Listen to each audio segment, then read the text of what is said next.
Hello guys, welcome back to this platform. If you are new here, please make sure to subscribe and also make sure to press the bell icon to get notifications properly. Guys, इस video के अंदर हम लोग जानेंगे spectrum auctioning को लेकर के एक बहुत ही इम्पोर्टेंट अनाउंसमेंट आ चुका है कैबिनेट की तरफ से। बेसिकली मैं बात कर रहा हूँ यूनियन कैबिनेट की तरफ से। यूनियन कैबिनेट को आपको पता होगा कि प्रधानमंत्री जो है चेयर करता है। तो यहाँ पे एक अप्रूवल मिल चुका है स्पेक्ट्रम को ऑक्शनिंग करने को लेकर के।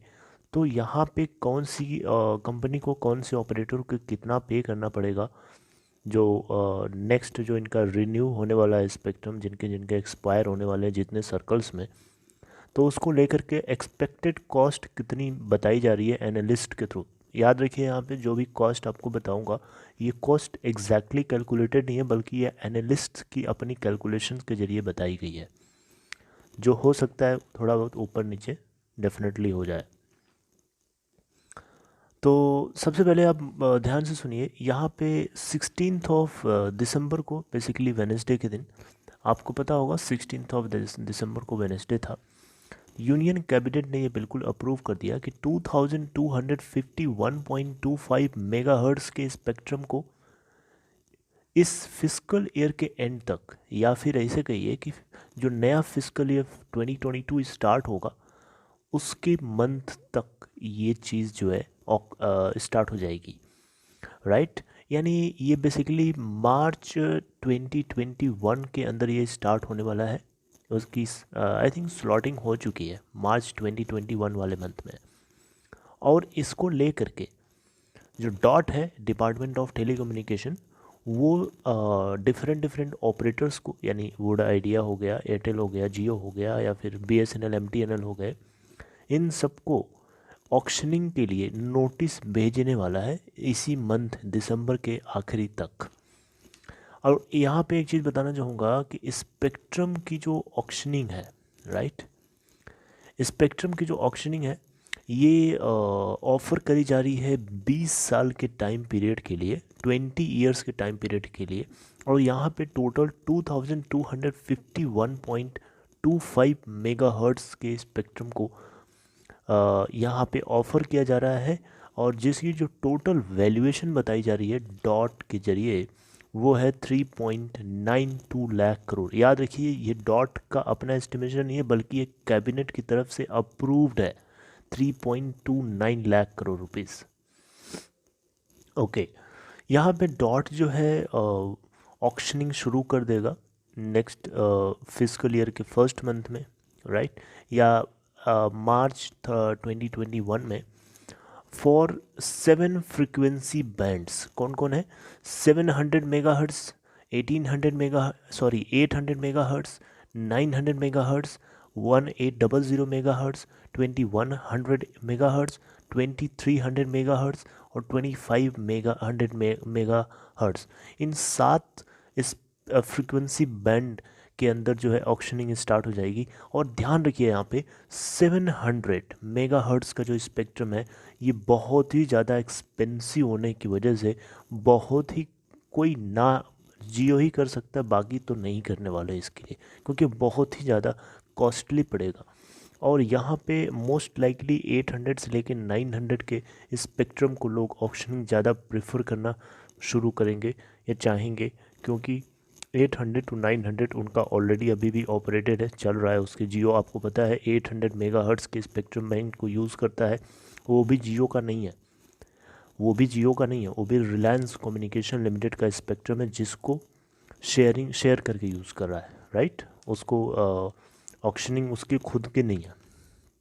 तो हो सकता है कि 800 मेगाहर्ट्ज़ के स्पेक्ट्रम बैंड को रिन्यू करा ले।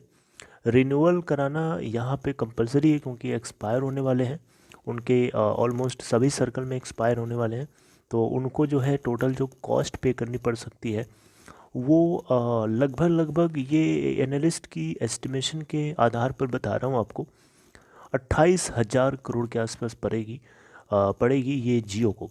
वहीं एयरटेल की बात करें तो एयरटेल के कुछ सर्कल्स में जो एक्सपायर हो रहे हैं इनके भी, तो उनमें 13,000 करोड़ के आसपास का अमाउंट इनके लिए बैठेगा। वहीं वोडा आइडिया के लिए जो एक्सपेक्टेशन आई है 8,300 करोड़, यानी 8,300 करोड़, जो कि सबसे कम है। वो भी अप्रॉक्सीमेट है, एस्टिमेटेड है, ठीक है, इससे कम या ज़्यादा हो सकता है। ये आपको बताना चाहूँगा, इसी तरीके से 2017 के अंदर, 2017 के अंदर गवर्नमेंट ऑफ इंडिया ने स्पेक्ट्रम ऑक्शनिंग करवाई थी,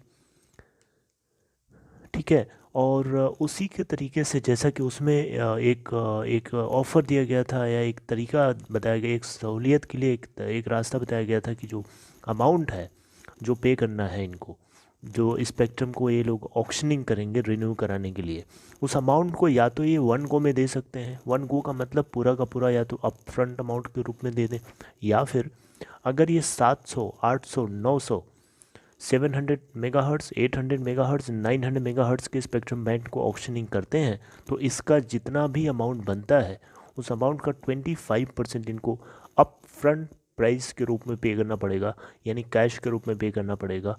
और जो रिमेनिंग अमाउंट होगा वो नेक्स्ट 16 इक्वेटेड एनुअल इंस्टॉलमेंट में स्लॉटेड कर दिया जाएगा, राइट।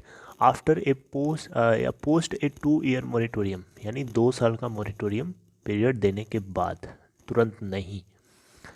इसके अलावा अगर ये 1800, 2100, 2300 और 2500 के मेगाहर्ट्ज़ बैंड के फ्रीक्वेंसी को ये अगर ऑक्शनिंग करते हैं, तो इस केस में इनकी जो टोटल कॉस्ट बनेगी उसका 50% इनको अप फ्रंट पेमेंट के रूप में पे करना पड़ेगा, और उसका जो रिमेनिंग पार्ट होगा वो नेक्स्ट 16 ईयर्स के एनुअल इंस्टॉलमेंट में, इक्वेटेड एनुअल इंस्टॉलमेंट में डिवाइड कर दिया जाएगा, जिसको ये 2 ईयर के मोरेटोरियम के बाद से पे करना शुरू कर सकते हैं।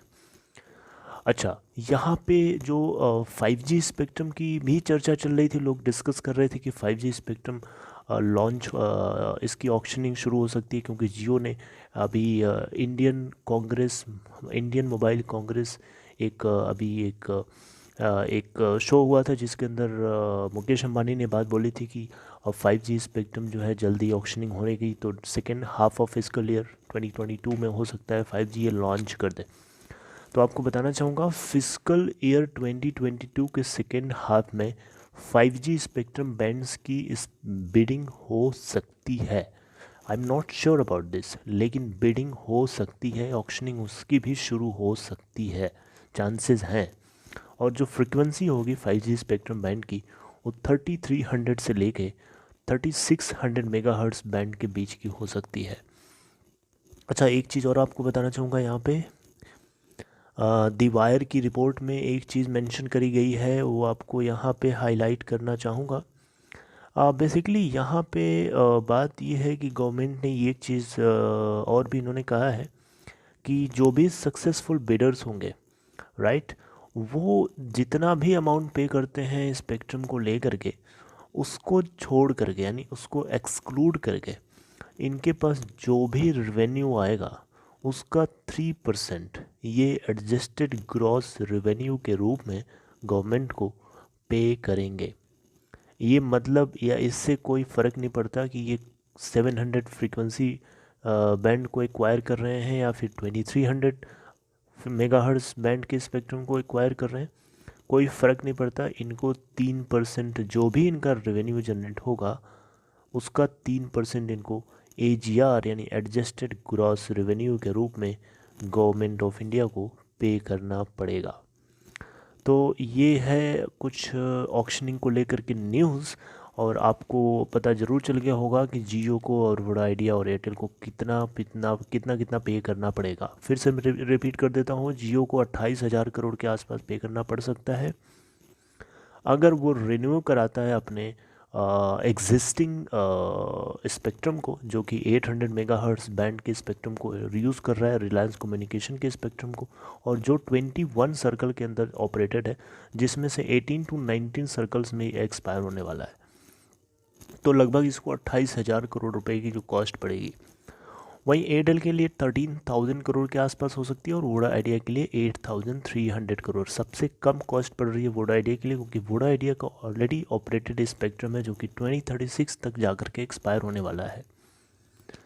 तो अपने स्पेक्ट्रम को और मजबूत अगर करना चाहती है वोडा आइडिया, उस केस में जो नेटवर्क से रिलेटेड जो इश्यूज़ होते हैं, जो कंजेशंस होते हैं, उसको थोड़ा सा चुस्त दुस्त एजाइल बनाने के लिए अगर कुछ करना चाहती है तो 8,300 करोड़ का इसको ऑक्शनिंग करनी पड़ सकती है। अब ये जो भी इस फ्रीक्वेंसी बैंड को एक्वायर करना चाहे कर सकती है 4G 3G 2G सर्विसेज को ऑफ़र करने के लिए। So this is all, I hope you got this analysis. ये सब कुछ जो कुछ था इसके अंदर, यूनियन कैबिनेट की तरफ से जो कुछ अप्रूव किया गया था, मैंने आपको पूरा पूरा बता दिया, कुछ भी अब छूटा नहीं है।